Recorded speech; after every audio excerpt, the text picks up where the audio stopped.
உலக அளவில் America, Germany, Japan, சீனா, Italy மற்றும் நெதர்லாந்து போன்ற நாடுகளே எம்ஆர்ஐ தொழில்நுட்பத்தில் ஆதிக்கம் செலுத்தி வருகிறது. உலகெங்கிலும் உள்ள மருத்துவமனைகள் பயன்படுத்தும் எம்ஆர்ஐ இயந்திரங்களை இந்த நாடுகளின் ஒரு சில பெருநிறுவனங்களே தயாரித்து விநியோகம் செய்து வருகின்றன.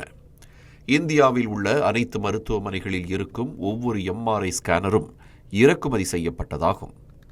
கடந்த ஆண்டில் மட்டும் சுமார் 3500 கோடி ரூபாய் மதிப்பிலான எம்ஆர்ஐ ஸ்கேனர்கள் இறக்குமதி செய்யப்பட்டுள்ளன.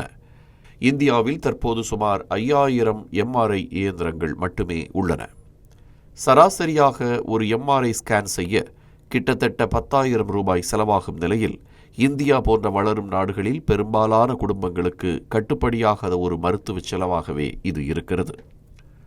நோயறிதல் பரிசோதனைக்கு மிகவும் தேவை என்ற அவசியம் காரணமாக எல்லா மருத்துவமனைகளும் சிடி ஸ்கேனர் வாங்கும் போதே எம்ஆர்ஐ ஸ்கேனையும் வாங்க விருப்பம் காட்டி வருகின்றன. இந்தியாவில் எம்ஆர்ஐயை விட கிட்டத்தட்ட 3 மடங்கு அதிகமான சிடி ஸ்கேனர்கள் உள்ளன. இதற்கு இறக்குமதி செய்யப்படும் எம்ஆர்ஐ கருவிகளை வாங்குவதற்கும் நிறுவுவதற்கும் பராமரிப்பதற்கும் செலவு அதிகமாகிறது என்பதே முக்கிய காரணமாக அமைந்துள்ளது. இந்த சூழலில் மருத்துவ தொழில்நுட்பத்தில் தன்னிறைவு நோக்கிய நாட்டின் பயணத்தில் ஒரு திருப்பு முறையாக பெங்களூரைச் சேர்ந்த ஒர்க்செல் கிரிட்ஸ் என்ற ஸ்டார்ட் அப் நிறுவனம் இந்தியாவின் முதல் எம்ஆர்ஐ இயந்திரத்தை உருவாக்கி வருகிறது. எம்ஆர்ஐ ஸ்கேன் செலவை சுமார் 70% குறைப்பதோடு மேம்பட்ட மருத்துவ பரிசோதனை வசதிகளை நாட்டின் அனைத்து பகுதிகளுக்கும் கொண்டு சேர்க்கும் வகையில் உருவாக்கப்பட்டுள்ள இந்த எம்ஆர்ஐ இயந்திரம் 40% குறைந்த விலையிலும் 50% குறைவான எடையிலும் வடிவமைக்கப்பட்டிருக்கிறது. மென்பொருள் முதல் மின்னணுவியல் வரை அனைத்தும் வெறும் 4 பொறியாளர்களிலிருந்து தற்போது 33ஆக வளர்ந்துள்ள ஒரு தொழில்நுட்ப வல்லுநர் குழுவால் நிறுவனத்திற்குள்ளேயே முழு இயந்திரமும் தயாரிக்கப்பட்டுள்ளது. வழக்கமான எம்ஆர்ஐ அமைப்புகளில் காணப்படும் கேபிள்களின் எண்ணிக்கையில் 1/3 பங்கையே பயன்படுத்தும் இந்த எம்ஆர்ஐ இயந்திரம் மின்னணு பேக்கேஜிங்கில் கணிசமாக குறைந்த மின்சாரத்தை பயன்படுத்துகிறது.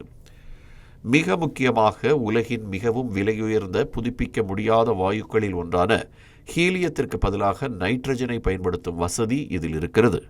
இந்த ஹீலியத்தை தான் எம்ஆர்ஐ இயந்திரங்களுக்காக இந்தியா இறக்குமதி செய்து வருகிறது.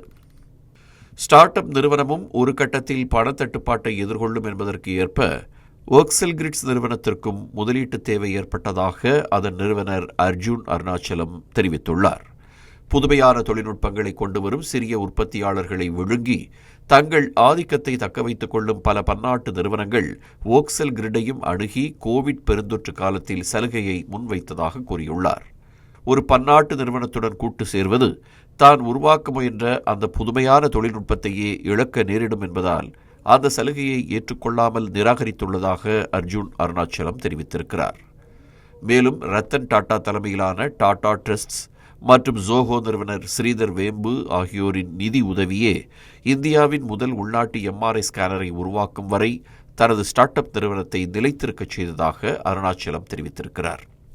மேலும் தேசிய பயோஃபார்மா மிஷன் மூலம் கிடைத்த அரசு நிதி இந்த தயாரிப்பு பணிகளை தொடர்ந்து முன்னெடுத்துச் செல்ல உதவியதாகவும் கூறியிருக்கிறார்.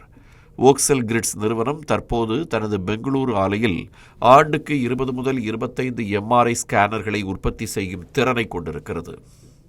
12 ஆண்டுகால ஆராய்ச்சிக்கு பிறகு உருவாக்கப்பட்டுள்ள இந்த 1.5 டெஸ்லா எம்ஆர்ஐ ஸ்கேனர் நாக்பூர் அருகே உள்ள சந்திராபூர் புற்றுநோய் பராமரிப்பு அறக்கட்டளையில் நிறுவப்பட்டிருக்கிறது. செலவுகளை குறைத்து அணுகலை மேம்படுத்தி உள்நாட்டு புத்தாக்கத்தை ஊக்குவிப்பதன் மூலம் இந்த முயற்சி நாடு முழுவதும் உள்ள நோயறிதல் சார்ந்த சுகாதார சேவைகளை மாற்றியமைக்கும் சாதனையாக பார்க்கப்படுகிறது.